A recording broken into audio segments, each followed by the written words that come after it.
Welcome back. So what is being suggested is apparently there is this unexamined permanence that's often missed. That's often what is being longed for is this permanence, this silence, this emptiness. The infinite background is often ignored. But it tries to take a snapshot of it, tries to take a picture of it, tries to capture this permanence that's always present. So it's like taking a Polaroid picture and shaking it and hoping that it develops, hoping that what it sees is the ultimate absolute freedom. But what is being expressed is that it's always this permanence. The background that is seemingly, there's no really background, but what seems to be appearing seemingly stems from this permanence. So every impermanent or everything that is temporal, everything that is temporary, like feelings, emotions, ideas, words, language, seemingly comes from this permanence. So this permanence is what is usually called as unconditional freedom or unconditional love, or the unexpected, the permanence that seems to appear in all times, that is never wavering, that is always changeless. And trying to capture it, again, is like trying to take a Polaroid picture, trying to take a selfie, hoping that it's all in there. So a glimpse is usually like that. You know, I think you were asking about glimpses. It's like a snapshot of what is. But what is cannot be captured. When the snapshot is taken, when it's captured, illusory, it's just empty. It's like when you shake the Polaroid picture, it's nothing. So it tries to get into that nothing, but what it misses is that it's always this permanence. It's always this boundlessness. You can't capture it because there's no you that can capture it. It's always what is. It's always as it is.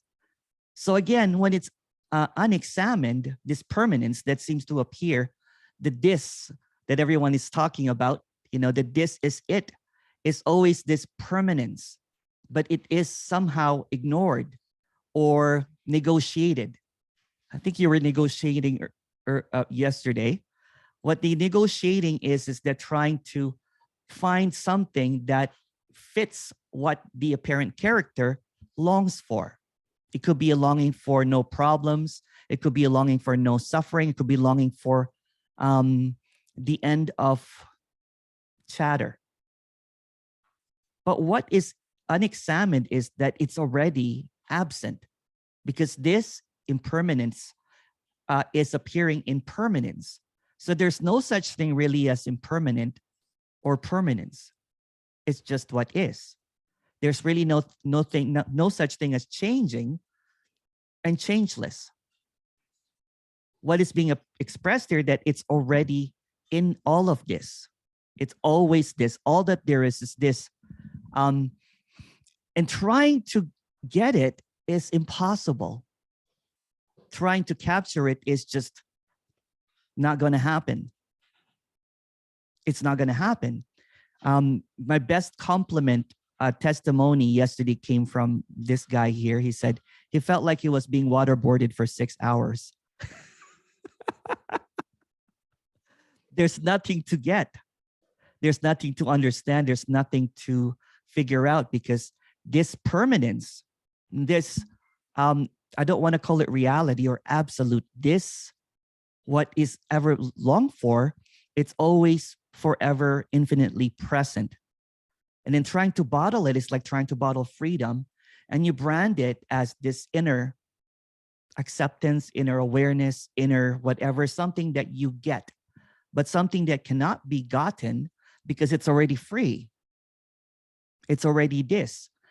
And then the usual kind of like, trying to capture it is trying to grasp it, feels like suffering, because what's trying to grasp it is always changing. It's trying to grasp what is, that is always permanent. So there's nothing that can be done about it. It's just this. And what this is is the ta-da, ta-da, this is it. There's no curtains to be opened. There's no veil to be lifted because it's always it. This is emptiness expressing to emptiness that everything is already emptiness. So there's nothing behind the curtain. There's nothing behind the seeing.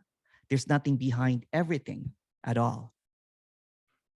So when it's always nothing, it always leads to nothing. There's nothing that needs to be known. Everything is unknown. So all of this seeming appearances of thoughts, ideas, movement is always still. It's always stillness. In this stillness, everything seems to appear is illusory.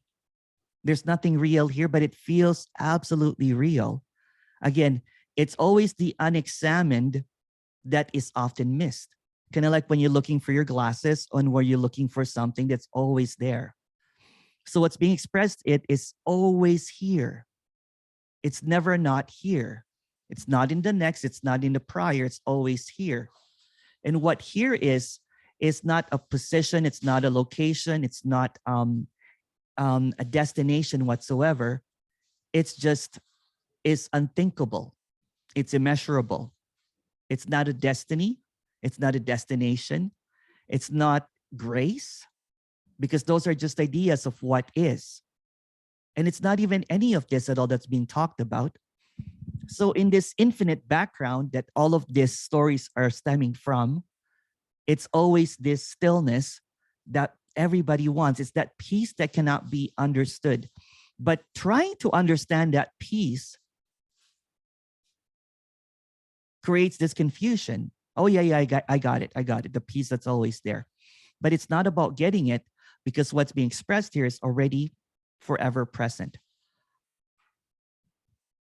Does anyone have any questions? I'll just make it, because we already missed a lot of time in the beginning, but I'll keep on talking anyway.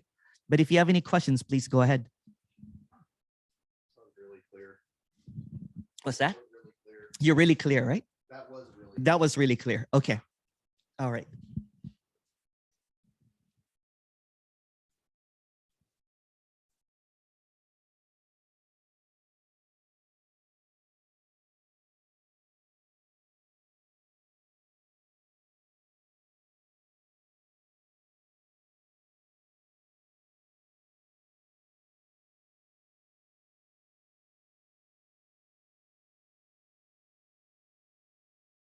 Someone said, I like the Polaroid picture analogy. Yeah, I like that too. I think I was talking to someone and trying to take a snapshot of something that is always present. It's like taking a picture and then thinking that's what is.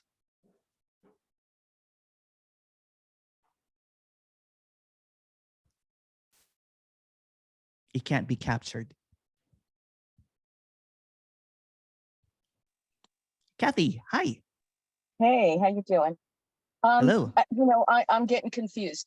Permanent and impermanent simultaneously, changeless and changing simultaneously. Yes. Yes. Again, it's not about getting it, capturing it, right? Because the getting it is just dualistic. So what's being expressed there is non-dualistic. So there is no such thing as movement or stillness. It's both at the same time. There's sound and then there's silence appearing at the same time. You're hearing it right now. This is sound and silence at the same time. But trying to get it, is it really sound? It goes kind of like either this way or that way. So this is everything. So this is the movement and the stillness appearing simultaneously. And it's not about capturing and how it works and everything, or processing and everything, because it's just what is. It's a simple way of saying that it's just what is. It's just what is. It's just as it is. Because the thinking, the trying to get it, is it either silent or is it sound? It can't be both. But really, it's both. For this sound to happen, there's silence in the background. It comes from silence. For something to happen, it comes from nothing. For this appearance to happen, like, the vision and everything, there is this space. There's nothing. And then there's this visual, kind of like when it said that empty, fullness at the same time. It's empty Yeah. and full at the same time. So that's what Is there is. space? Is there This space? is space. Yeah, this is space and objects. You can that happen. guarantee that this is space? Well, it's just a word. I can't guarantee anything. Okay. Yeah, that's right. You can't guarantee I can't. shit. There's no position here. I don't get the space piece either, really. I don't get it too, because it's just a word. It's not about getting it. That's what's being expressed here, right? It's in this cluelessness of like that suspension of belief. They're kind of like, okay, what? You know, it's not about capturing it or getting it. It's what is, ... It's as it is, ... Yeah, whatever it is. A lot of people go into this space thing, you know, like there's just one space. Yes. You can call it singularity. You can call it emptiness. Again, these words are just decorations of what is already undeniable. So this word tries to even kind of like suggest. So for example, all of these words are suggestive of a dualistic. For example, if you say space, then there's matter. When you say empty, then there's full. When you see sound, then there's silence. There's always a dualistic. So what's being expressed here is that what is unexamined is the silence.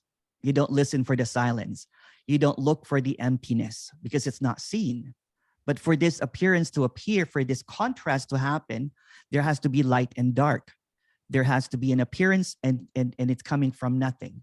So all of this appearance, what is just seen is never questioned, like the reality, but what's also not seen is never questioned, like how this is empty and also full at the same time, or how this is nothing, but appears as everything. For everything to appear, it has to stem from nothing, but you don't see it arising because that's the illusion of what is. But go ahead, sorry. Well, you might see it arising when a baby's born or a flower's growing. So in my head, there's this arising.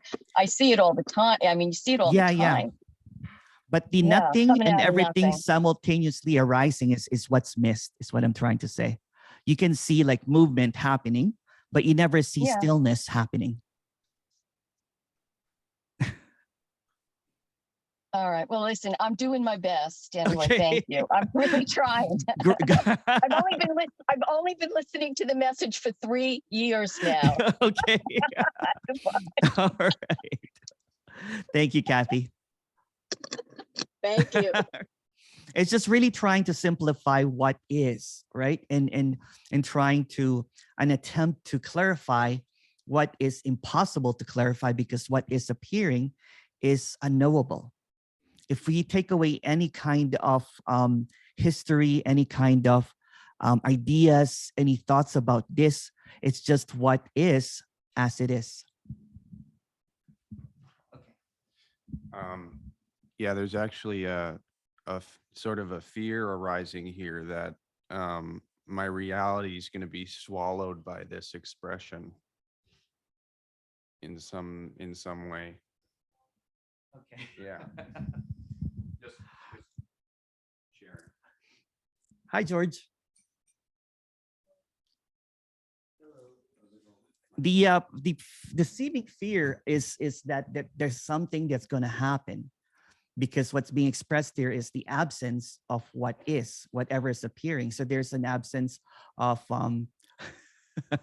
of personality, but it's going to continue as it is. It's not, there's just no narrative that this is a position, that this is real or this is not real. So it comes in this expression that everything is just flowing as it is. So it's not trying to figure something out or something that is lost, because a loss and it's just coming to an idea that this has happened. So what is happening is this happening and then happening simultaneously, appearing as this. So you beginning to fear? It just feels like whatever's happening here is going to get swallowed by that expression. It's just kind of going to it's like overtaking everything. Yeah, because it's really nothing. It's kind of like going around everything and sort of just, it's going to swallow. Like a black hole. Yeah. Yeah. Well, that's kind of like what we're talking about, the blackout experience, right? It is a blackout. This is all blackout. This is conscious and unconscious appearing simultaneously, which is really not understandable.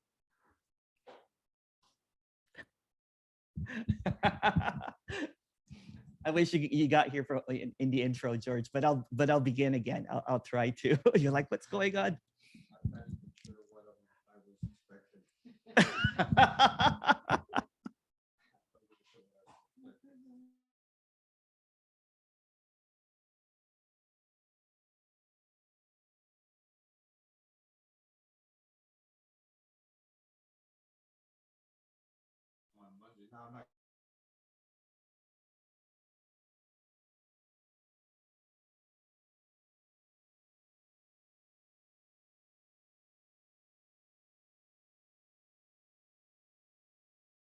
Hi, Sandeep. How are you? Thank you for the food.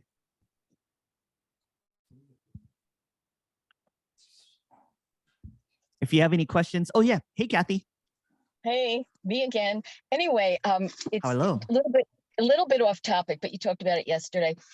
I was thinking, I always ask, whether it's you or if it's even another speaker, what is this? Why do I come here? Yeah, there's sorry, go ahead. You didn't let me finish. Go ahead, sorry. That's why I talk over you, because you start talking and then I forget what I have to say. Sorry. I'm not kidding. You don't know how many times that's happened. Anyway, so you and everybody else, well, maybe the other two people that I've spoken to, they always say resonance. Yeah. Oh, it's resonance. It's resonance. That's what brings you here. You always say emptiness resonating with emptiness or something like that, which right over my head. But it was interesting because this fellow yesterday said to you, he said, I never had a glimpse. And yet he came to this meeting and he really is the only one, in my opinion. Well, I mean, I can't discuss everybody at the meeting or any place. Of course, that sounds ridiculous. But that is the true resonance.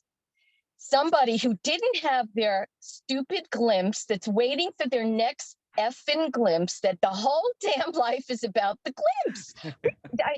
I mean, that's the resonance. That's why people are here or there or wherever they go to these, because everybody's waiting for the next glimpse. Even if your glimpse was scaring the heck out of you, you wait for the next one.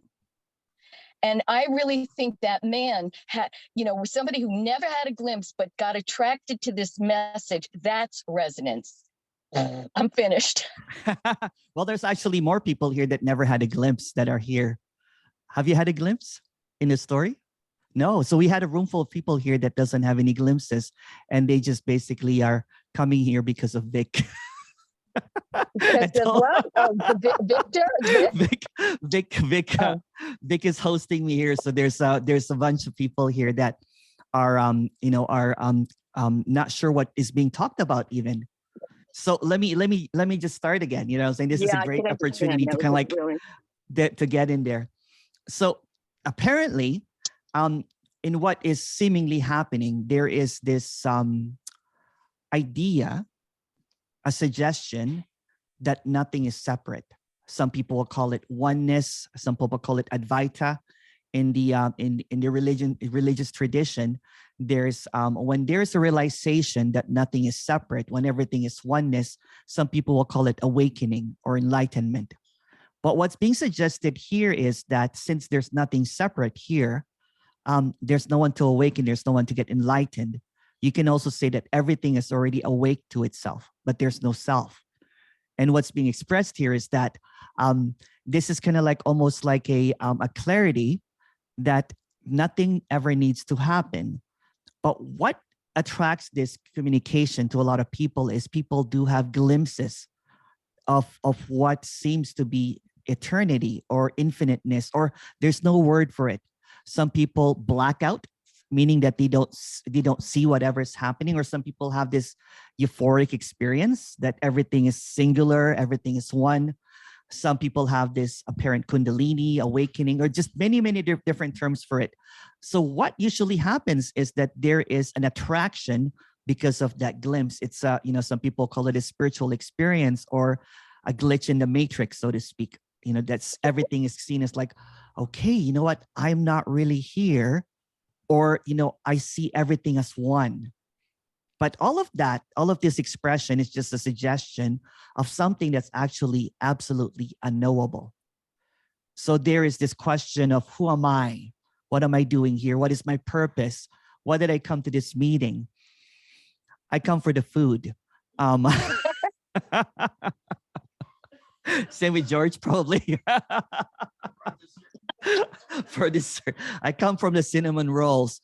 But some people, when they listen to this communication, there's usually a resonance, and they usually call it an emptiness. Emptiness, kind of like an intuition that what's being expressed is what is being longed for.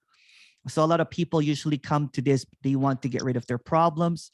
They want to be able to, or they have read about books about, beings like saints and sages that have acquired or attained liberation.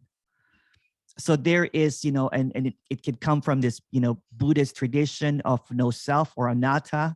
It comes from the Hindu tradition of advaita. Advaita simply means not to. And there's many variations of it. So what's being expressed here is the radical idea, the uncompromising idea that there's never been any separation, that there's this illusion that this is appearing, but this is also not. There's this suggestion that there is whole already, but it appears as separation. But whole and separate are just words. If you really look at words, they're just created from a series of alphabets. There's usually an etymology. And then let's drop a little bit more here. What's also being suggested that there's no time. There's an illusion of time that's happening from prior, like a trajectory, like a linear form of time. So seemingly it stems from here, birth, to death, and you're somewhere in the middle.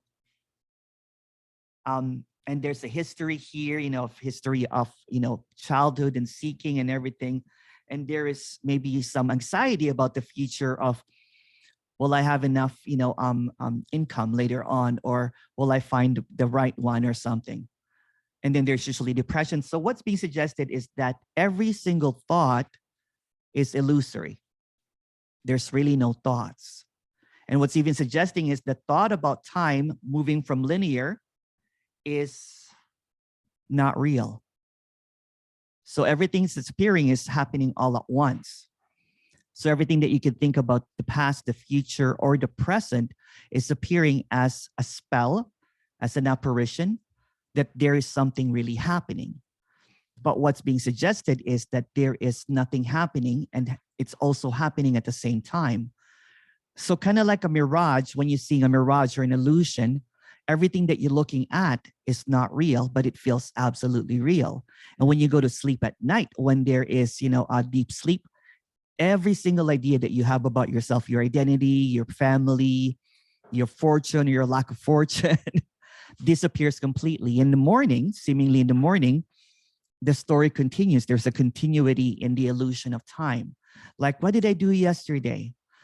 And what's being suggested that all that there is this. And in this, everything exists. Your history, your time, and everything. And you'll say, well, I have a picture of myself when I was born in 1971. And then you take a baby picture of you, and you're like, well, that's proof that there was a time before. But what's being suggested is everything is appearing only in this appearance.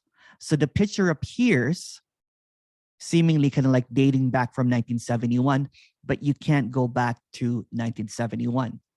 What's also being suggested here, this is all suggestion, that there's no one here that's separate from this.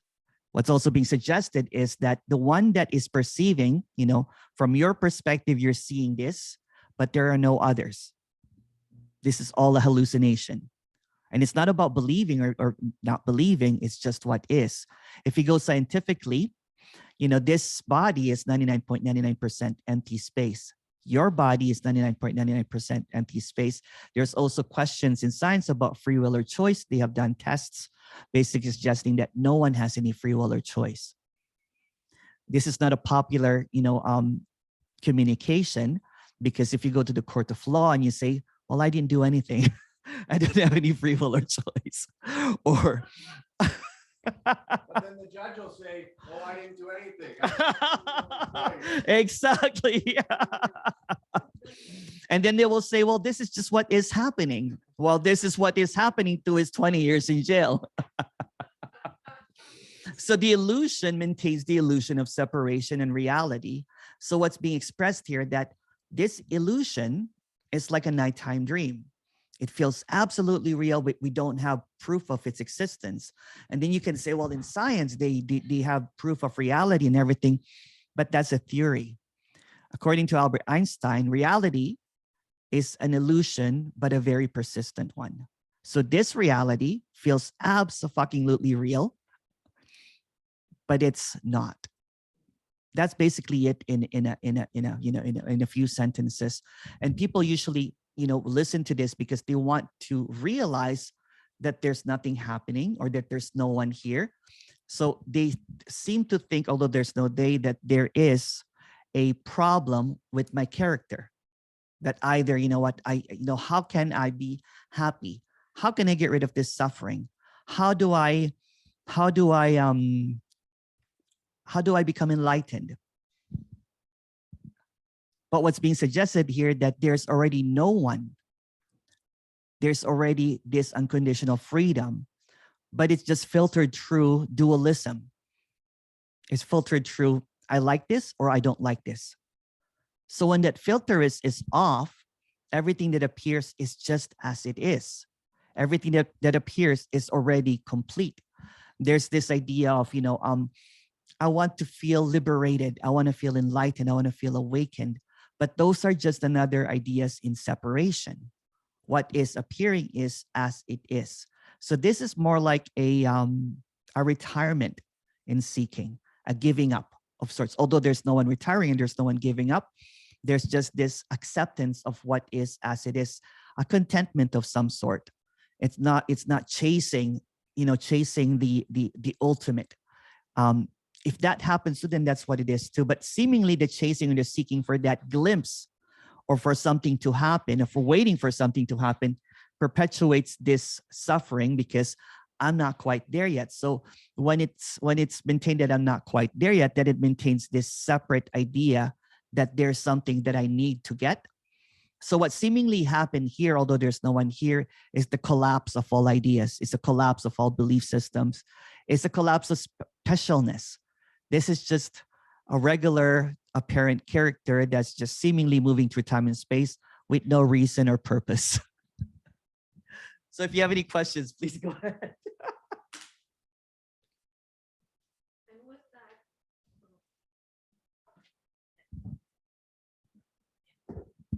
And with what you said, does immense grief come with knowing it's that, just that? Yeah.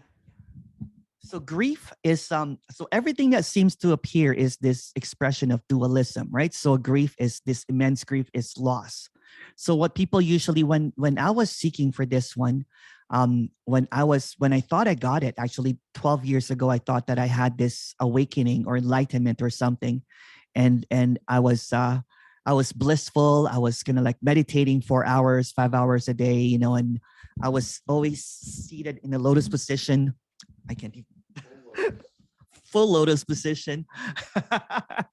And but really it was an avoidance of grief, of loss, of separation, because my mom has been in glioma, so she has a brain tumor.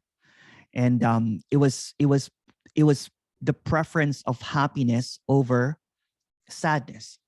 So I thought I found it. I thought I found permanent bliss and everything. But this nagging feeling kept on coming that I'm going to lose my mom. I'm not going to be able to handle this anymore. My mom is still alive. She's doing well and everything. But when I was afraid of death, I was deathly afraid of death. I was afraid of separation. When my dog passed away, even when there was no one here, when my dog passed away, there was immense grief. I was in bed for a whole day, crying and sobbing, and and so that's also what is. So what's being expressed is not the avoidance of anything, because there's no one avoiding. It's not even an acceptance. It's just what is. For example, if you're going to be messy, it's going to be messy. If you're going to deny it, it's going to be some denial. But when there's no one here, what seems to happen is the intensity of what is. For example, if it's pain, it's just pain. There's no more narrative or no more stories behind it, because the storyteller is the one that collapsed. And it's not about collapsing the storyteller, because there's no storyteller. It's just seeing that everything is this illusory appearance of something that cannot be explained. So when grief happened here, my aunt passed away, my dog passed away, there was intense grief. But the grief was not held on to for a long, long time. It was intense but brief, because there's no stories happening with it. Even elephants grieve. I don't know if you've seen, they grieve. Yeah. Dogs grieve. So grieving is just a happening. But when there's a lot of stories behind it, when you put a lot of stages into it, when there is, a repetitious, it's kind of like having a, what do you call those? A recurring nightmare. Or a dream that, and it just keeps on happening. It is what it is. That's the emptiness, or see, you don't know all of these words, the emptiness or the what is appearing as whatever. You have a follow-up question? No. Okay. All right. Thank you for that question. Hey, Emerson. Oh, hi. Hey, you really touched upon something that really hit me just now with the grief. Oh, hi, Leia. Hi. How are you doing? Good. Thank you. Good to see you. Good to see you too. Yeah. So I'm really nervous talking about this, Yeah, but you please. really hit on something very deep for me. And this only happened last night, so it's just being processed through. But I felt like now was the time to just get it out there. Get it out there. Okay. Okay. Yeah. So this sounds funny, but I get a lot of glimpses, and I know I'm going into story, but I don't know how to explain it otherwise. But Please go ahead. okay. So last night I went to see a movie, and I was really into the movie and so detached from anything else. And when I got up from my seat, I realized there was no me thought. Yeah. There was just empty. And so I left and I went in my car and I was driving, and I felt really confused, because it was just a totally different feeling than, the me feeling. Then panic arose and intense grief, because what I had realized was, in that glimpse, there was no past story of Leah. It was just completely seen through. And I've seen through in layers, but this hit me so deep, and the grief that poured through, it was like mourning my death. And I realized, like, I'm so attached to my parents, my family, and it was just seen through for what it actually is, on a deep level. And that's a tough one for the character to process, the actual death of the self. Even though I know it's what it's always been, this persistent illusion is really, it's hard to let go of. Oh yeah. When I was doing that one-on-one with you, I already saw death. You know what I'm saying? Because there was already this kind of like, there was this openness already, and there was this kind of like, and then when we talked last time, and then when this is almost kind of like that scene that, oh, wait a second, if there's no one here, then there's everything that I perceive is also not real. Yeah. It's a loss. It's like I don't have parents. I don't have history. Everything is just this appearance that's happening. And and then there's mourning of that story, mourning of that attachment, mourning of history. And it's basically, some people call it ego death, the death of the ego, or the death of the self, the death of, it's the death of everything. So everything that you believed, everything that you're holding on to goes down the drain. So it's not actually an attainment, because people usually think that this is attaining liberation. What's holding liberation is all of this belief system that this is not already liberation, that this is not already. So hooray. It's difficult. But It doesn't feel like a hooray right now, but I know. It is. It's, some apparent characters that goes through a bit of a grieving of what they thought was real, what they held on to belief systems. And I think I mentioned that before, that there was grieving here as well, because there was a silence. I'm like, if this is all silence and nothing is really quite happening, and that's what you're afraid of, Michael, is that there is this death of everything. It's almost like the time collapse and it takes you to your deathbed. Yeah. That everything that you've known doesn't really matter. That everything that you have held on to doesn't really matter. And it's quite difficult, because there's a lot of attachments seemingly to others, dependence on others, and then even dependence on some stories of what you think makes you, your character, like that whole makeup of who you are. And then when you're just basically a clueless appearance in this infinity, then there's a bit of holding on to that identity. Like, what if I'm really nothing? Yeah. And that's a big grief, right? That's a big kind of like, ouch, right? Because that's what I mean, that there's no more specialness. It's like, what is going on? What is happening? Yeah, it's I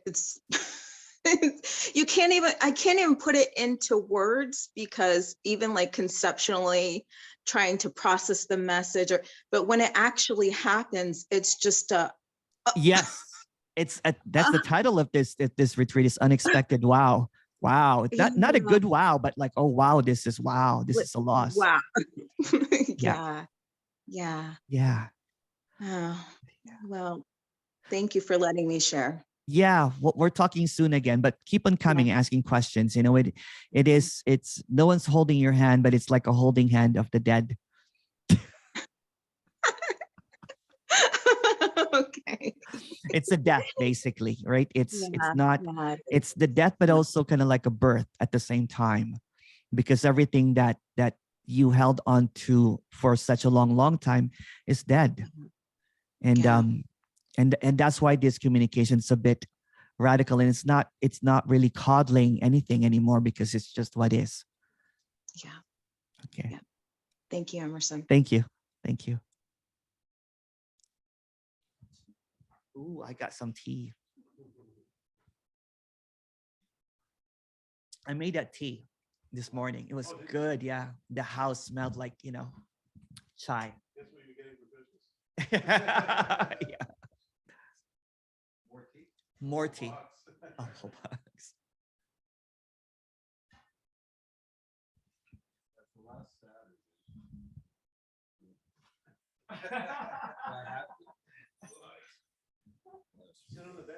No, it's all right. I'll stand.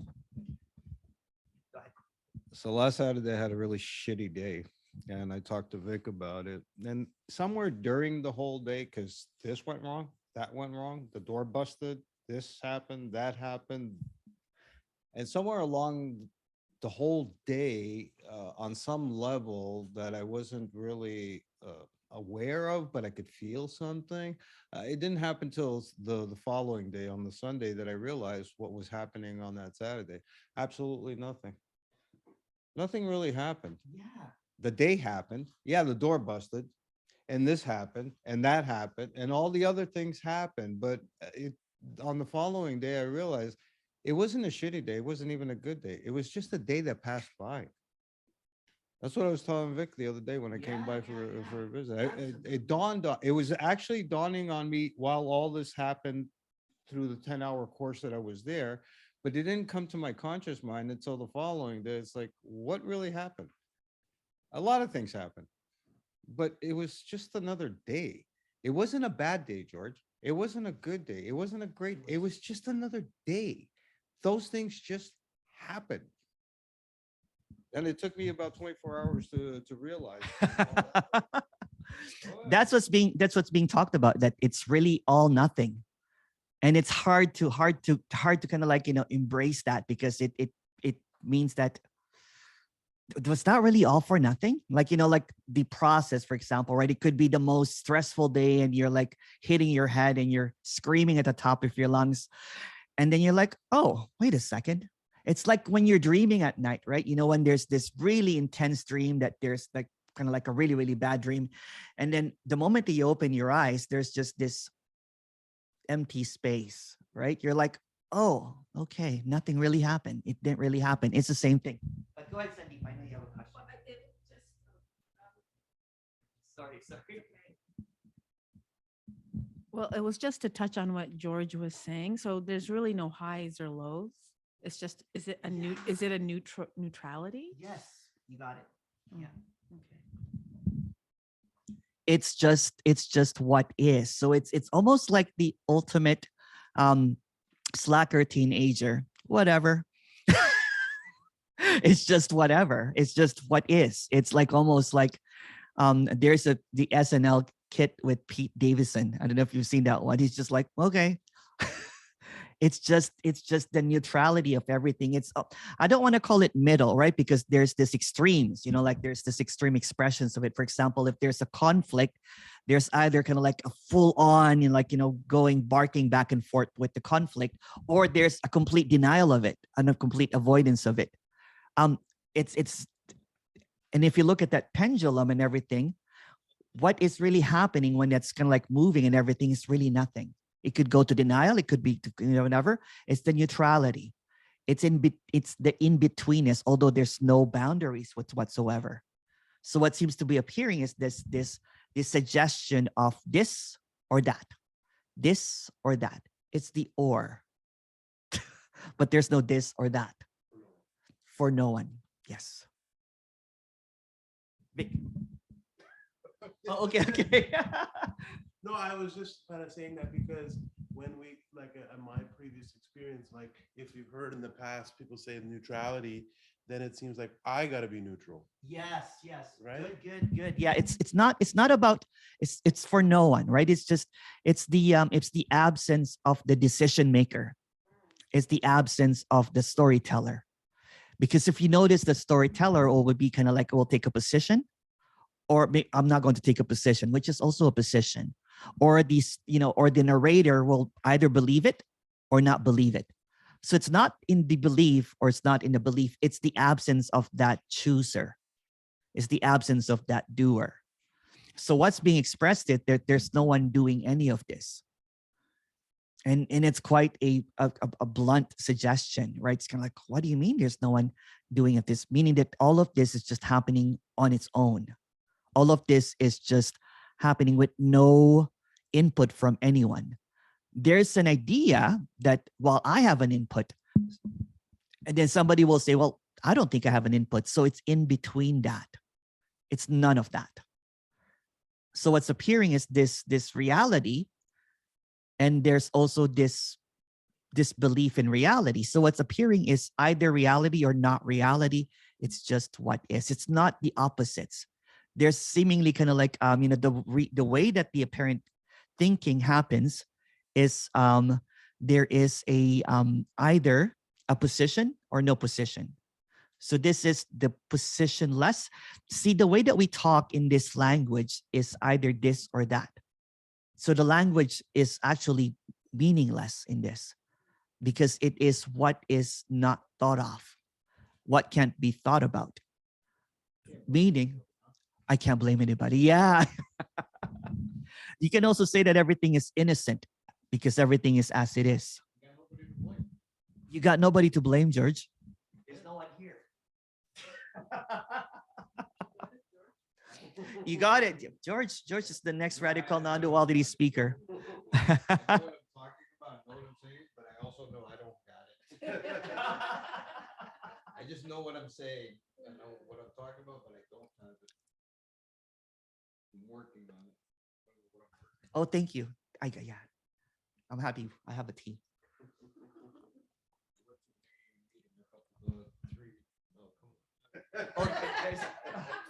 Here's George. I'm keeping my mouth shut up. I went to an AA meeting about 2-3 years ago, and I was telling them about this energy session that I'm having with this guy. And we're going back and forth, and I'm like, the guy is nuts. He's like telling me things. Oh yeah, there's a seat there. Oh, Hot seat. oh God, thanks, Vic. You're a friend for life.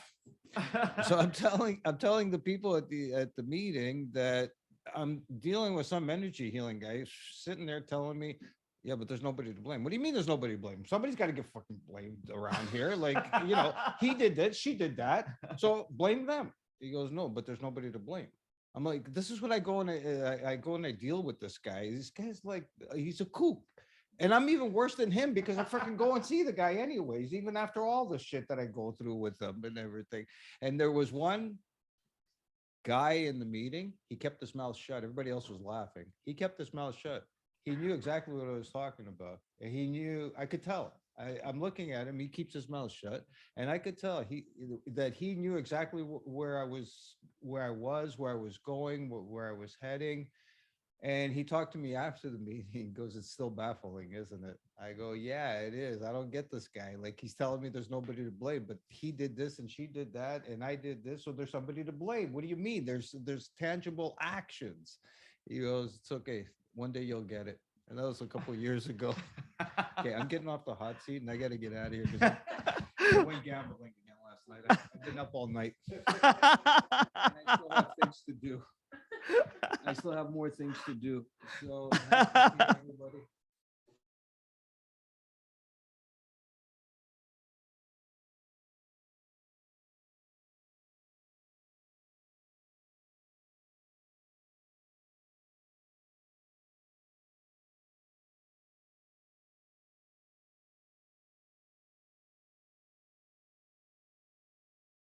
Sorry, I was muted. Sorry.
What was that Greek dessert that you made? Sandy's. Okay. I love them.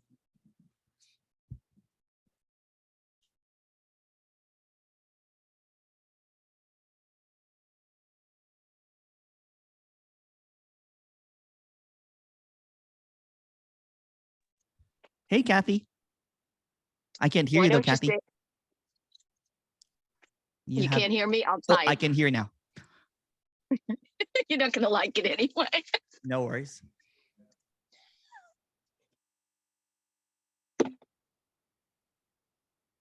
Why don't you say the name of the other dessert you like? The what? Sorry? Huh?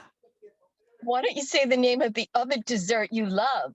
Oh, Sandy's. No, the other one. A gulab Indian. jamun. Cinnamon. I like sweets, basically. No. Say it again. Say it again. I didn't get it. Gulab jamun. Okay, I got to write Jam- that down. Thank you. I want to write that down so I could tell. Don't write it down. If you order that, they won't know what you're talking about.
There's a question here. Emerson, what is real then? Nothing.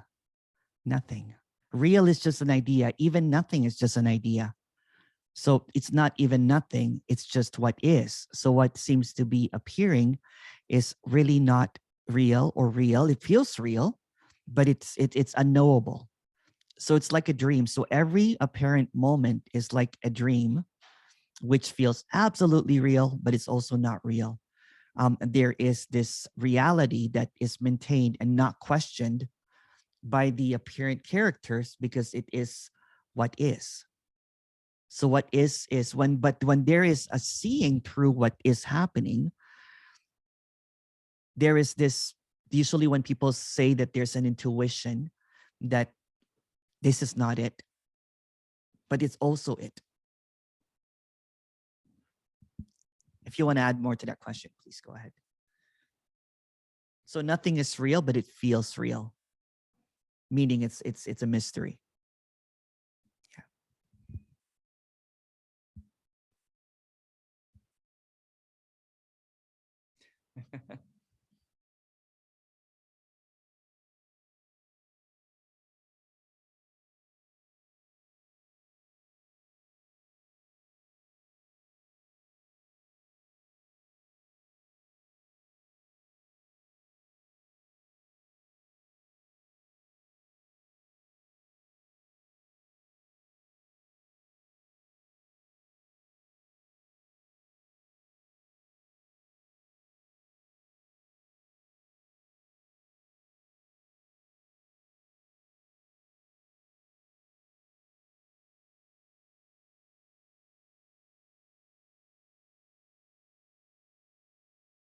Kathy. I don't know why I keep talking today. That's all right. Okay. Because I don't want to take up too much time. I know how it can get a little boring. No worries. Anyway, this is funny. You know, when I was Catholic, you know, you'd go to the confession and the priest would go, you know, 10 Our Fathers, whatever he would say. And I'd be like sitting in the church going, boy, 10 Our Fathers and all that was excused? How lucky I am. And then, you know, you'd go to the ashram and they'd be like, clean the bathroom, scrub the toilets, wash the floors, you know, peel 400 potatoes. You know, you're not totally excused, but you're working it down. You know what I mean? Yes. Yeah. And then I heard, well, I heard you, of course, say it and did, but I first heard Jim Newman because he popped in on an algorithm when I was walking. And you know what I'm going to say? Go ahead. I never did anything. Exactly.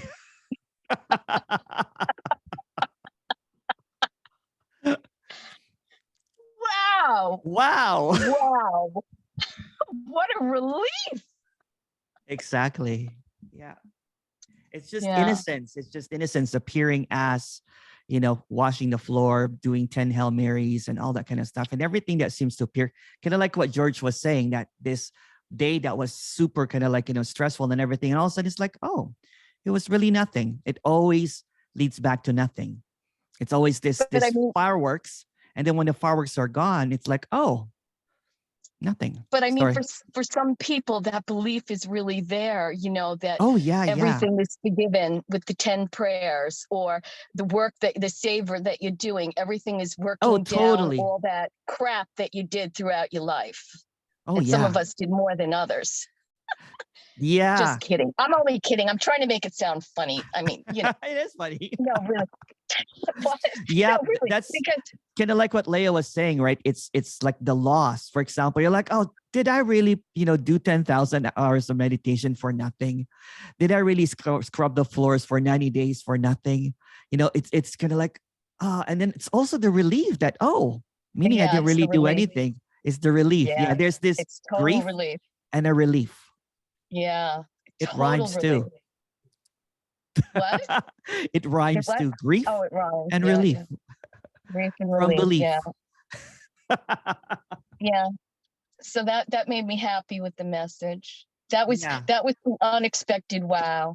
That's the unexpected. Yeah. Yeah, I liked it. Yeah. That's why I listened. Okay, thank you for listening. Thank you. Thank you. Thank you. Thank you.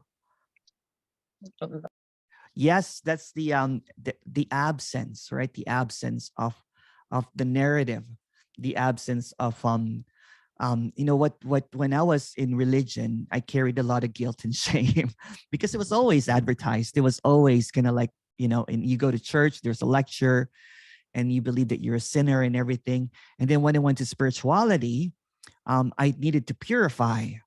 I needed to kind of like get rid of, you know, do kind of like karma, do a lot of seva, you know, selfless service and all that kind of stuff like that, because I was trying to get into the higher self. I'm in the lower self right now. And then when I listened to non-duality, the first encountering of non-duality was this dualistic expression of it, that you have to be aware now of who you are, awareness of, you know, your higher self or your source or the self. But it was always a separate practice.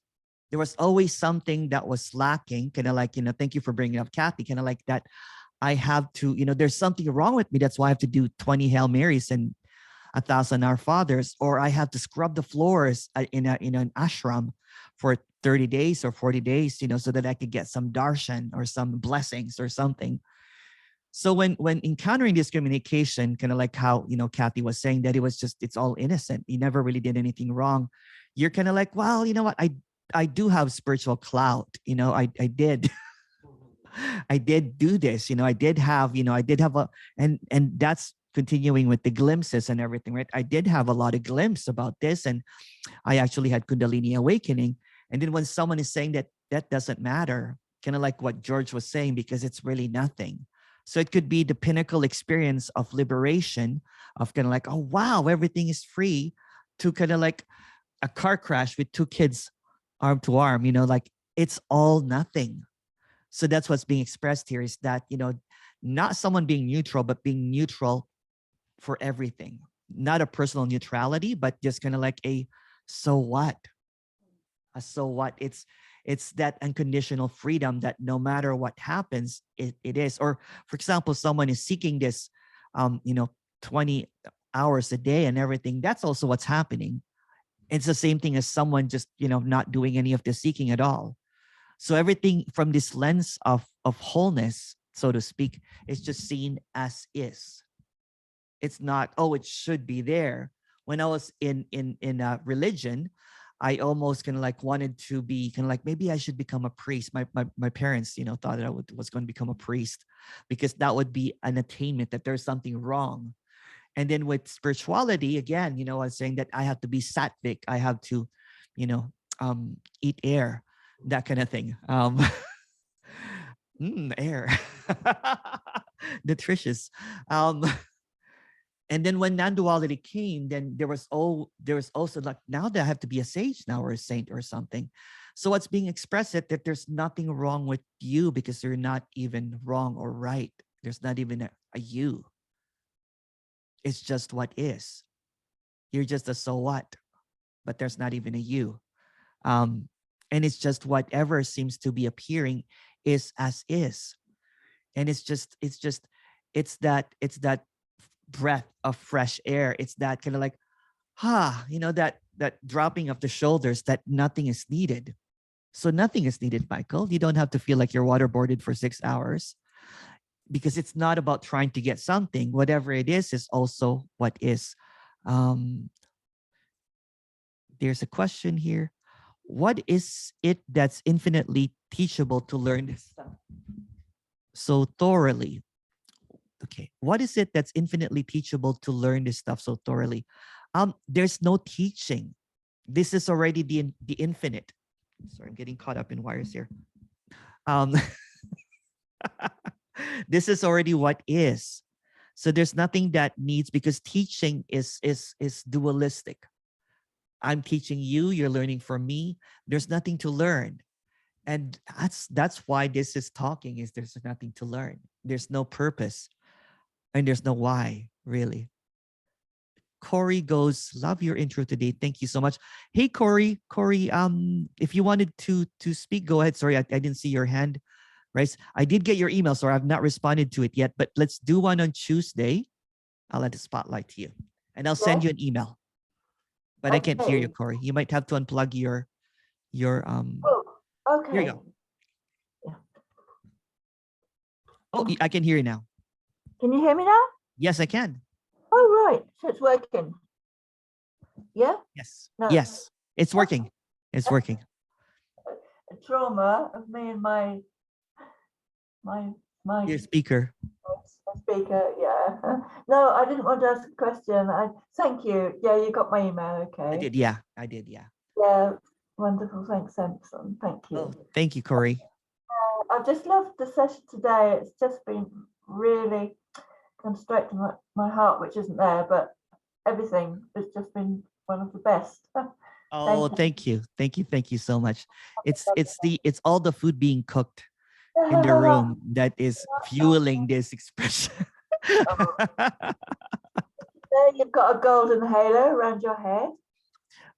You can see it on the video. Oh, it's just a light. It's just a light. It looks like you've got a golden halo. I thought you. Oh, thank you, Corey. Vic's camera, Vic's special effects here. Yeah. Thank you, Corey. There's a question here. Isn't it real because of all what appears is dualistic? Yes. So what appears is this dualistic, kind of like, night and day, you and I and everything. So that's the illusion. But for the illusion to feel real, it has to be dualistic. It has to have kind of like a subject, object, attaching and everything. But all of these are words really even. So this is like a mirage, a dream, fantasy that is happening right now, because there's not even a now, there's not even a time. So if this is timeless, how could sound travel from here to there? How can even sounds even be heard if this is just all a suggestion of duality? Thank you for asking that question. And if you want to add more, please go ahead. Oh, Okay. Young sir. There we go. Okay. So, there I am. here you are. So is it true that, well, there's nothing that's true, but would you say that anything that appears that can be experienced is just separation? Yes. So it's like, in my mind, it's like there's something that appears and I say, and it's like, oh, this feels true. Yes. That's separation. Even if and then because if it can be experienced, it can be known, it can be anything. It's separate. It's already separated it out and said, I know this. Right? Even if it feels true, yes, or it's like, yes, this is the right experience. I'm going in the right direction. That's separation. yes, 100%. Yeah. 100%. Okay. You got it, young sir. Well, you didn't get it, but you know what I'm talking about. It is at the moment that the moment that the thought comes in is separation. The moment that an idea comes in, or even kind of like a feeling, you know what I'm saying, of something. And then because it's coupled with because the moment that sensations come in the body, the thought comes in, we'll say that I'm hungry, that kind of thing, right? It becomes this separate, it's like this sea of emptiness that's boundless, you know what I'm saying? The moment that the boat comes in, it's separate, right? The moment that it's disturbed, or the moment that there's this fresh, the moment that you step on it, it's not fresh now anymore. Kind of like this morning. It is what it is, right? So yeah, that's a brilliant, basically suggestion that the moment that the experience comes in, because there's no experiencer. So the experiencer, the one that's experiencing duality, is the illusion. It's really a singular illusion if you really look at it. It's not multiple illusion. It's just your illusion that there's a you. So everything that you perceive, everything that you think, everything that you feel, everything that you taste, even the senses are illusory. It's mind-boggling, right? Because if for example, you go out drinking tonight and everything like that, you completely black out. We've talked about this. This is really funny. I hope this person's not watching, but I have seen people get hit by a truck and get up. And then I was like, are you okay? She was like, I'm fine. And I'm like, you just got hit by a truck, you know? And then later on, I found out that she was completely blacked out. And then she of course, she had, it's one of my good friends. And she had bruises and everything, but she was completely all right, you know? She was just like, she was just blackout drunk. And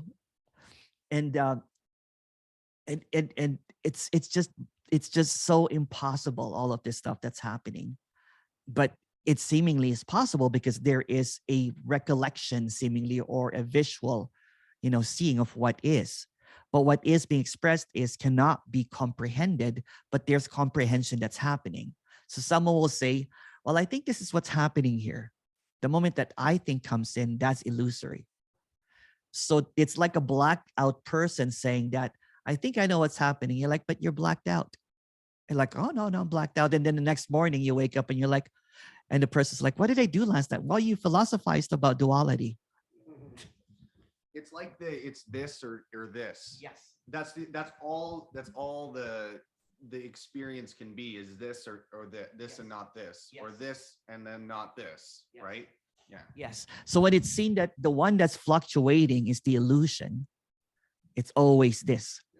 It's always this, kind of like it's Which can't be experienced. exactly. Yeah. You got it. You So got it. it's totally outside. Like, and not even outside. It's like, I don't know how to say it, You but can't. yeah. Good. Yeah.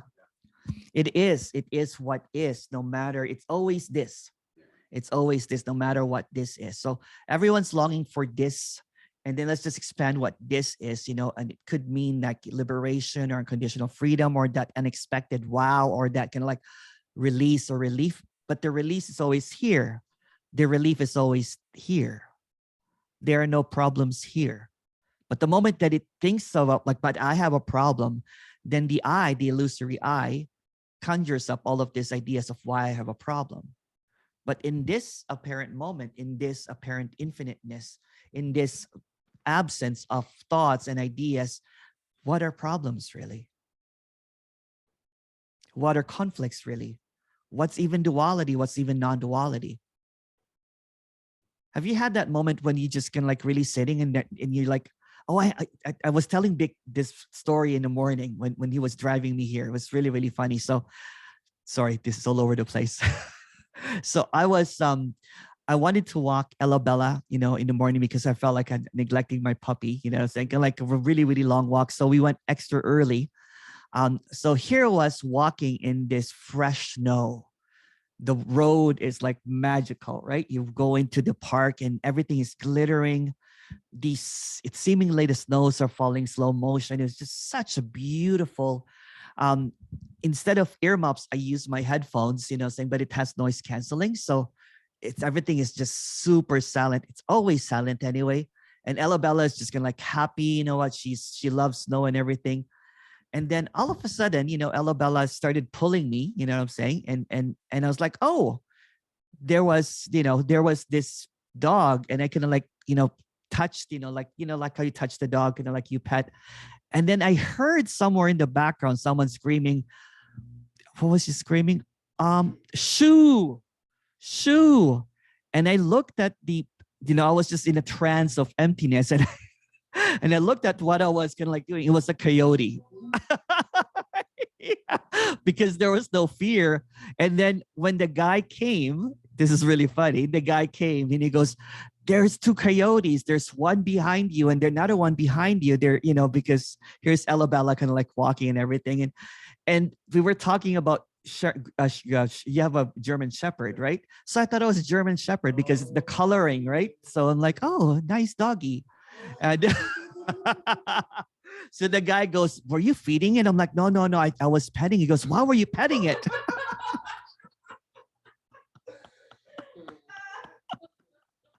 In the absence of fear, everything is just as it is. Maybe the coyote was confused. He goes, why is this guy petting me?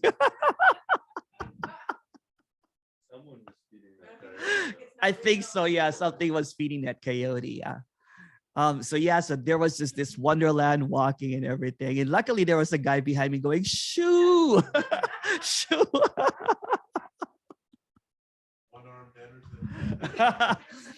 Well, you know what? There could have been no meeting today. Like, oh, I'm in the hospital. I have one hand now.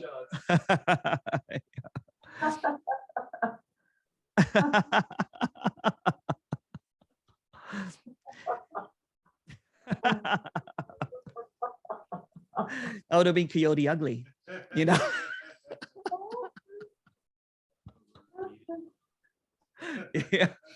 Yes, the meeting is in the emergency ward in William Osler Hospital in Brampton.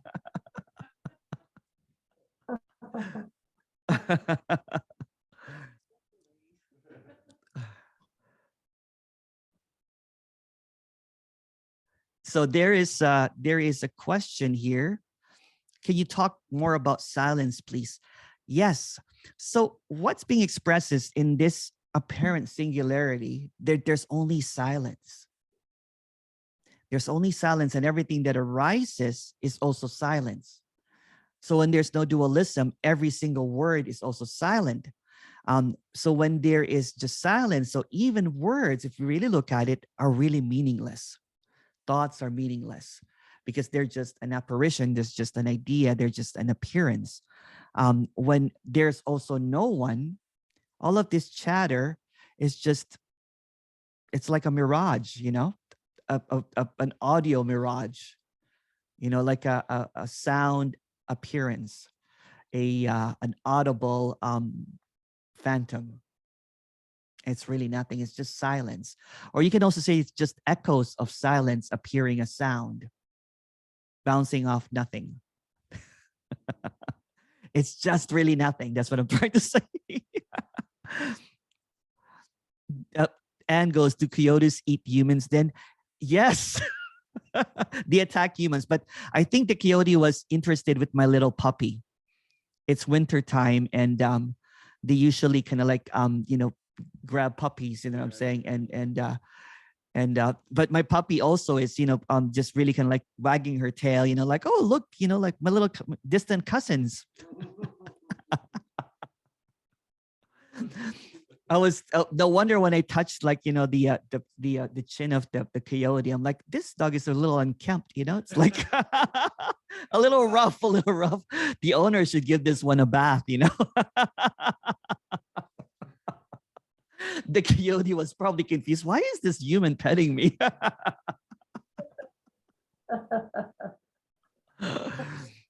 Hilarious. So coyotes are like cousins of wolf. Basically like, wild animals for people that don't know what coyotes are. So it's winter time here. So they're usually hungry at that time, right? Because a lot of hibernation. I don't really know. It's just when I got home from the walk, I was Googling coyote. What's coyote?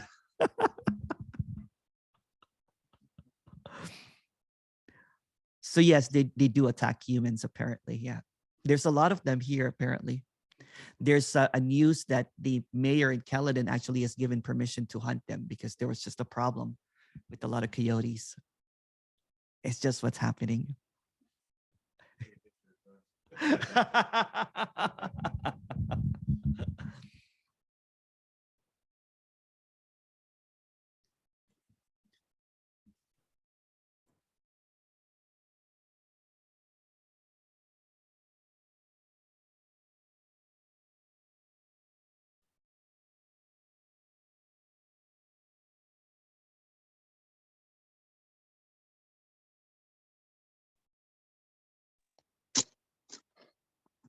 Hey, Kathy.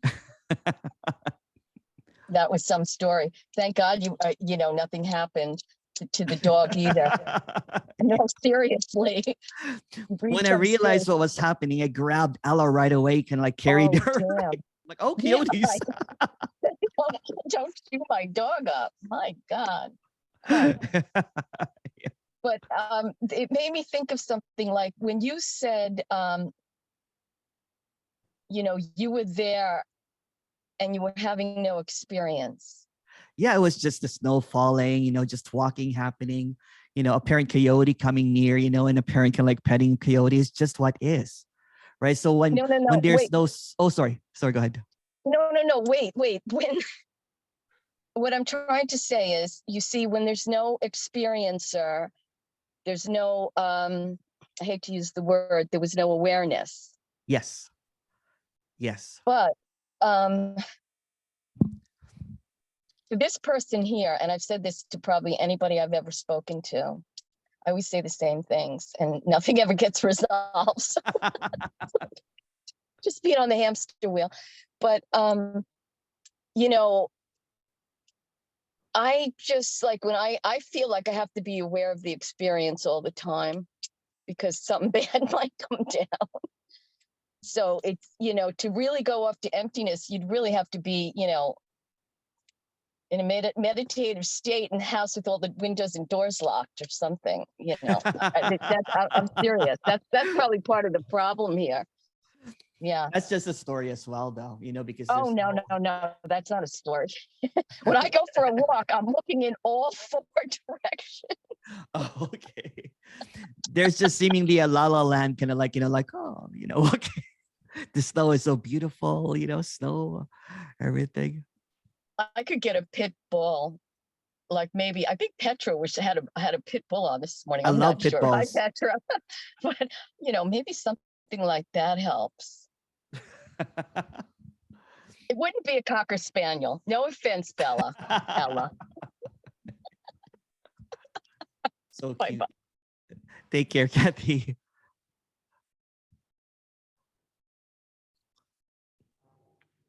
Someone like him, do you think he would hunt coyotes? Yeah, maybe. Oh, so cute. This puppy. think Coyote will be scared of him. Let's see. He Yeah, looks yeah. it. Just like in Petra. I'm gonna see. Yeah. That's a gorgeous dog. Isn't it? Look at that. Mhm.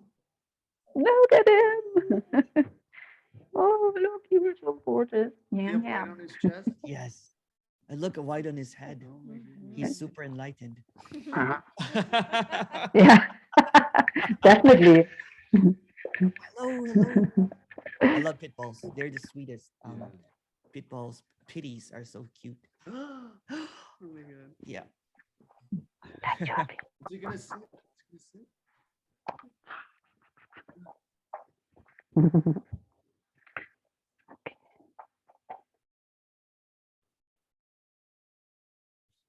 So cute.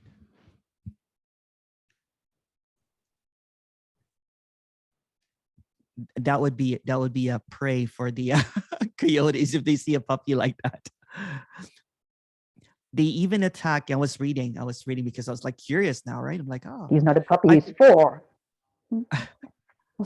but you know what? Four and a half. It's so funny because I have in the past seen kind of like, you know, that coyote in the area, but it was just because there was just this, it was just walking happening, no thoughts and everything. So there was not even a memory of what it was. It was just so close. It was, I think it was just going to try to grab the dog, right? But I saw it coming and I just, you know, again, that's just a story. It doesn't really matter. There's no relevance to it whatsoever. There's a question here. When there is no experiencer, there are no perceptions that are latched onto. Anything that arises is not latched onto as belonging to the I. Yes, that's what it is. Because the separation is when there's a latching onto the thoughts, right? I think this way. I feel this way.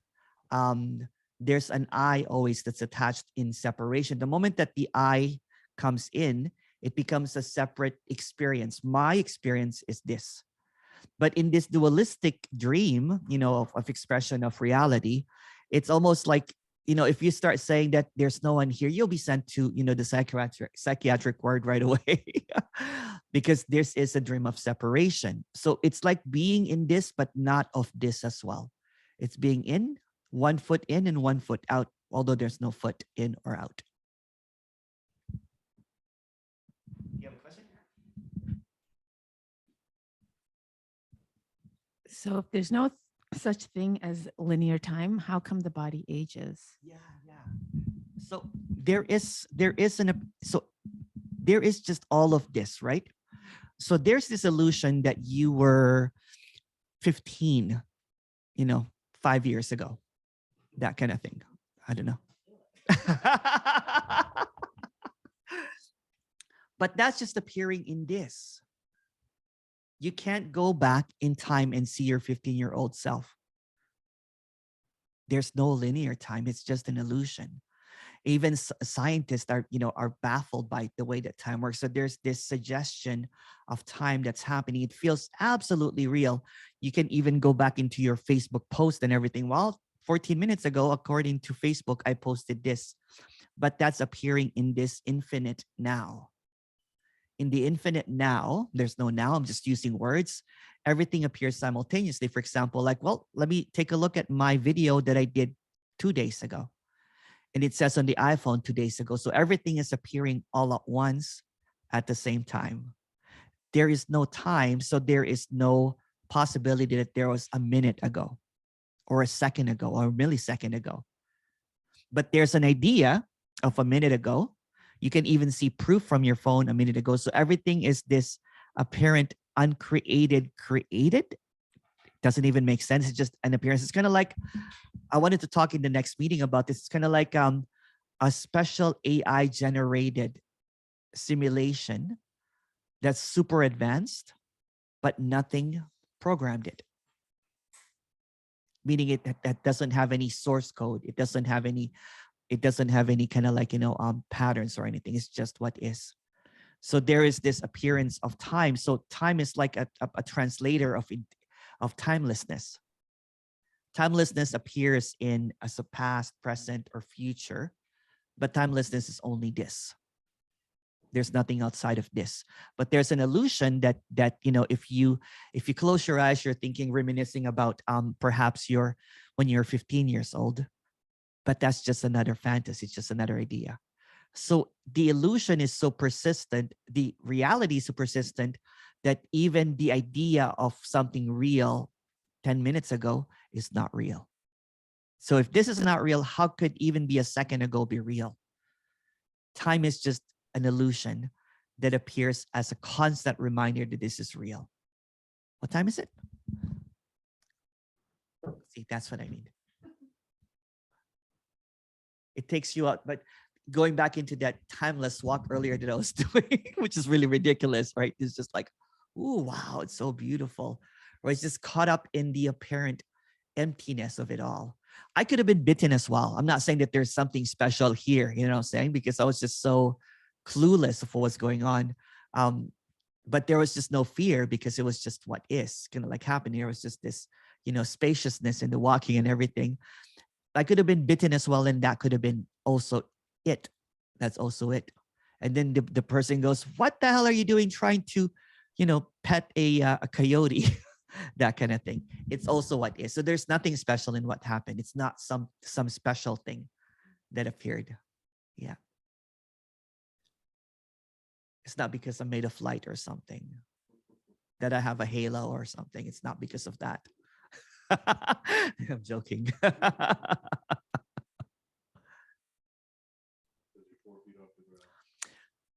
5 feet now. I don't know if you've been noticing, Vic.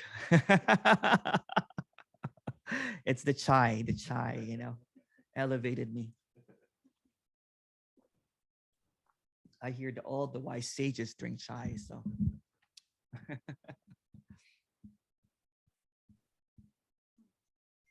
You have a question?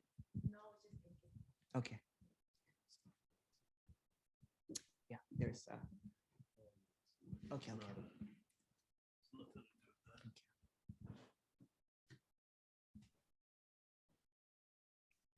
I'm worried about forest. I have to check my phone later, yeah.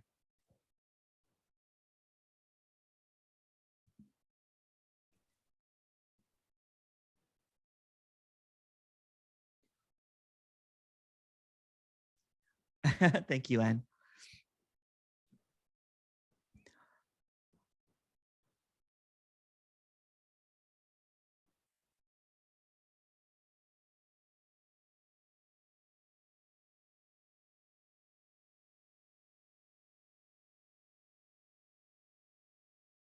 Perfect. Yeah. Nothing to clear up, yeah.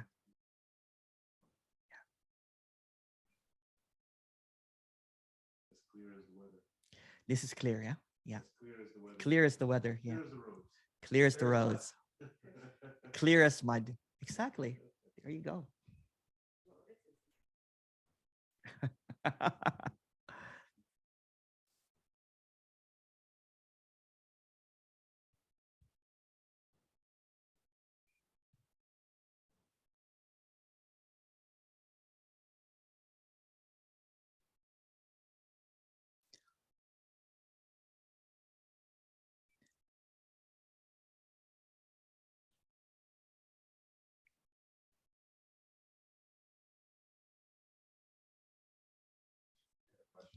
Sure.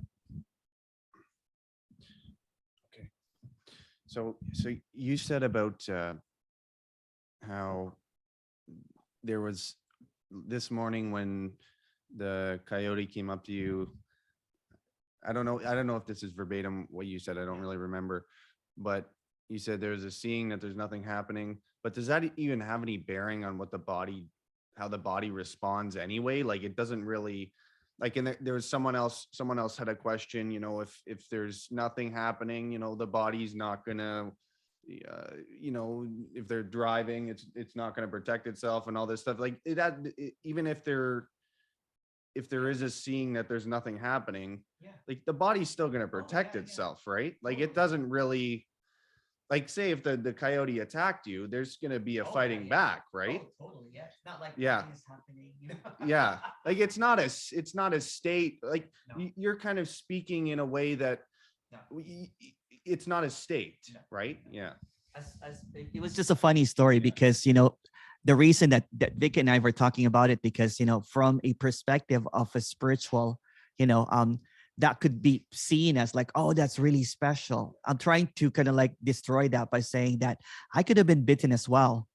I could have, there could have been a knee-jerk reaction to it, and jumped at it, and the coyote could have jumped and grabbed my neck, kind of thing.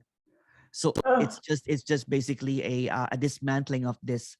We were talking about, I was saying about, some special sages, a special cow or something. This could be made into a story, into something that, oh wow, he's so calm and everything. But really, I was just really clueless and just out of it, just kind of like walking, But it could have been the opposite way too. You know what I'm saying? Could have been surprised, and there could have been a, so it's not a special state. So the question is, if you were out of it, is that possibly the reason the coyote didn't attack you? But if you were in a fearful state, it might have been a different outcome. I was just really caught up, the character, the body was just really caught up. There's no body, there's no character with the snow. It was just like, oh, there's the walks seemingly, it's just really empty, right? So it's just beautiful, it's like, oh, wow. Because it was an earlier time of the day, that I usually walk at, because I wanted to, so there was just this bewilderment of like, this is beautiful. Wow, wow, wow. But the body, that there's no control what the body does. There's no controller, right? So at that time, it was just in a sense of awe of the thing. So so it's kind of like, so when the coyote came, I'm like, oh, but it's not a special state. It could have been kind of like, it could have been the same thing as like, oh, I have 10 minutes to walk my dog, and I'm like walking. So in a state of like, like contraction and everything. And all of a sudden the coyote can like appears, and you're like, you Could have been a cute skunk. it could have been a cute skunk. Yeah, oh, cute skunk. Yeah. It doesn't matter. It's just a story. It's just a story. I just wanted to dispel some of the story of specialness, right? Because that seems special, but it's not really special, because it could have gone the opposite way. It could have gone like, oh, the Emerson's in the hospital, and he doesn't have an arm anymore. That kind of thing. Yeah. Nothing special. It's just what is. Yeah. But it's easy to make a story special that, oh, since there is no one there, the tigers and the lions are hanging by his feet or something. Yeah. Because there are stories like that there is a special character that, That's right. Yeah, yeah. It's just a creation. So the specialness or non-specialness, for example, if this was a very serious kind of like satsang, you know what I'm saying? And I spoke in a really slow voice and I said, the coyote backed away. The coyote heard the silence, and silence saw itself in the coyote. The coyote let me rub its belly. So it becomes this specialized story of attainment. And then the coyote, and then there was a witness, and the witness said, shoo. And I stopped the witness and I said, it's all silence. That's that's what's being expressed here, is that if it's a story, there's nothing, it's just a story. It's all a story. So there is this, it's just a dispelling of this special story that, well, I heard that this sage now, communicates silently with animals, and the animals recognizes the silence in him. That's why they let him pet him. It could be wild animals. It's just what is. It's just an expression of what is. Thank you.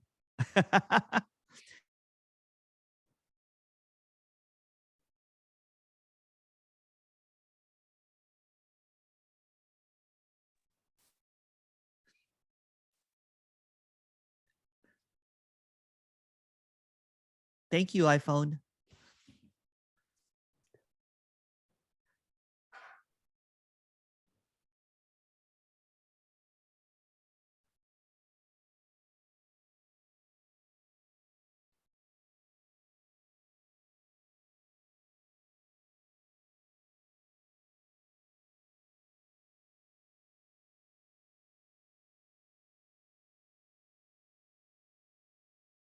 And goes, the coyote sat at his feet and was blessed. Yes, I blessed the coyote.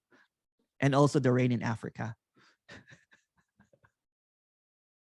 Do you know that song? Oh, yeah. I bless the rain down in Africa. We should do a karaoke. Do you sing, Mommy? Yeah, what do you mean? Yeah. For like a semi-professional singer. Oh no. Is that a picture of your master in the background? There's a picture here. Yes. Somebody asked if that's your master. That's Vic's dad, right? That's your master. Oh. That's Vic's dad though, right? That's your dad. Yeah. That's Vic's dad. I'm gonna move the camera a little bit. Because someone will take a picture of this and clap it. Like, I guess Emerson is a guru now. Thank you, Kane. Thank you.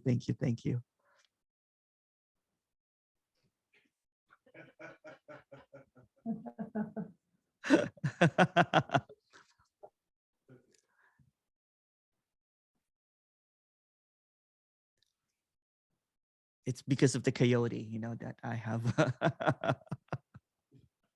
been gurufied. So if this is what seems to appear and what appears is not real, the real is never seen. Well, what is, because if it is seen, then there's dualistic already, right? The seer, the seeing, and the seen are the same. So when you see that I see that, then it's an illusion again. Because what is dualistic is illusory. What is not separated is this. So this without any, let's just say this, okay? Watching this, right? Like looking here, you'll say that all I see a computer, I see a desk, I see a table, I see a speaker, I see people in the room. How do you know that? How is that proven? How can that be proven? And if you basically cut out any kind of like time and everything like that, the perceiver is just perceiving words, ideas that this is a chair. This is not a chair. This is not a computer. These are not people, because that stems from a belief system. So when the belief system gets shattered, it becomes, what is going on? What is happening? What is appearing? What is this seeing this? So what is seeing this is itself. So emptiness is seeing itself. And there's a translator of what's being seen as phone, camera, table, floor, carpet, mommy. It's Vic's mommy, but I call her mommy. No, thank you. So what is seen is just this emptiness, period. And that's even saying too much. It's just, there's no seer and seen. That's dualistic. It's just a seeing. And the seeing is still, and what seeing is an illusion. You see what I'm trying to say? The seeing is stillness, the seer. And the seeing, the happening is complete fabrication. It's just seeing itself. Hey, Emerson, awareness can feel so exhausting. Some words on that. Yes. Oh, wow. 10 years of that. And it was just pure suffering, because there is a maintenance. Anything that is maintenance of being aware of aware is just another delusion, so to speak, and what is already complete. So it's trying to create an illusory experience of something that is a preferred what is. So if you're being aware of awareness, if you want to see that, the pure awareness, or the moment that there's a location and absoluteness to whatever is being said, it goes back into that idea that you are separate, that there's a you that's separate, that there is a wholeness that you're missing. So what's missing is, what seems to be missing is you don't have to be aware of, because by being aware of that, it misses the point. it creates a dualistic expression of what is already appearing as completely whole. And the practicing and the trying to get there, and there's nothing wrong with it whatsoever. Nothing wrong with it whatsoever. The dualistic maintains the reality that I am separate, because I am becoming aware, I am becoming this, and it maintains this illusion of what never was. So if a baby, for example, is just seeing this for the first time, this apparent world, there's no separation. It sees itself as the sky, as the mom, as in everything. It was in a womb.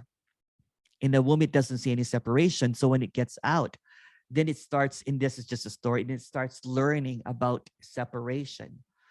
So that's the natural state, seemingly. It's just a story. It's kind of like when you see a dog, kind of like seeing the surroundings, seeing the snow and everything, or coyote, seeing what is. There's no separation. It doesn't think that, it doesn't think at all. It's just what is. So practicing awareness, like a baby, can like being aware of, I'm aware that I am going to have a feeding soon. It's almost 2 hours. No, it's just, it will just cry. It will just cry. It will laugh. It cries and it laughs. And what's being expressed here is that there is just this laughter or crying, no awareness of it. Because when you go to sleep at night, when you are deep sleep, are you aware of who went to sleep?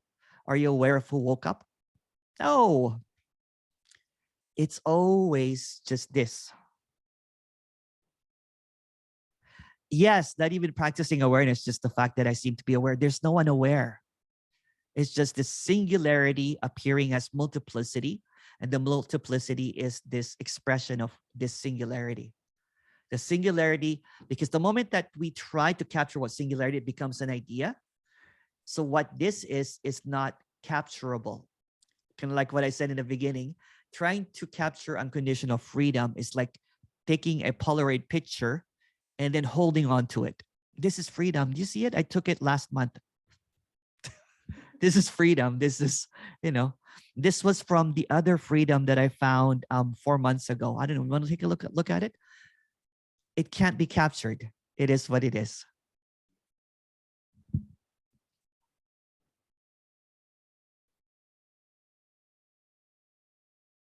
But thank you so much, everyone. The food is ready here. So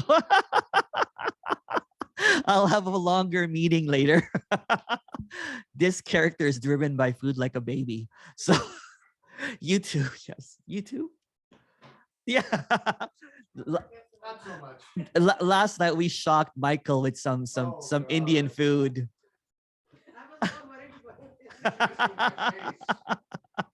you digest it well? That's what I asked. Did you digest?